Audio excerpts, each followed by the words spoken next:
Welcome back from short break. My name is Abata Sharifdin. I'm so glad you are here.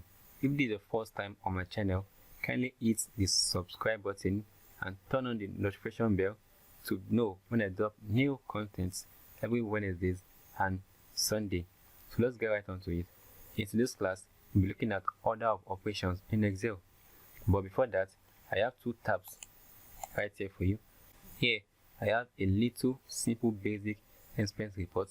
I would like to show you few editing techniques, then we'll get back right to order of operations. So let's get started here. Here I have some missing data and I'd like to fill it in quickly, swiftly and very fast.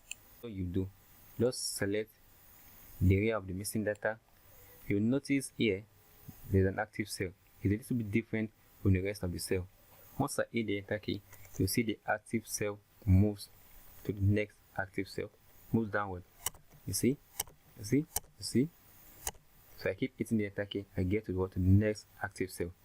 Once I'm in cell, I'm having missing data, I quickly fill it in, swiftly and fast. I move to the next active cell, I fill in it. Instead of the cell moving downward, it jumps back up to the next active cell within my selected area. Then I fill it in my missing data. Also, I keep moving down, fast and efficient. You see, all my missing data are filled up. If you have a worksheet with a lot of missing data, I believe this is a fast and efficient way you can easily fill in your missing data. So let's get back to today's class order of operation. When evaluating a formula, you should know Excel follows a standard math protocol called order of operation. Any expressions in parentheses, Excel evaluates that first. Next, Excel solve for exponents. Next, Excel solve for multiplication and division. Next, addition and subtraction. If there is a formula involving any concatenation, Excel solve that. Then lastly, Excel solve logical operators if present. So let's quickly look at a very simple basic formula.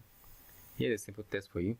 What is the correct answer to 2 plus 3 times 4? Can you guess?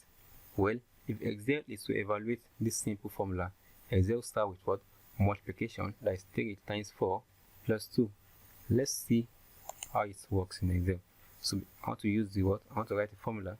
So I'll start with a what? An equal sign or a plus sign. Then I type 2 plus 3 times 4. If I'm to hit the enter key, Excel does the calculations for me. You see, pretty easy. That's 14. What if I include a parenthesis in my formula? Same formula, it goes like this: 2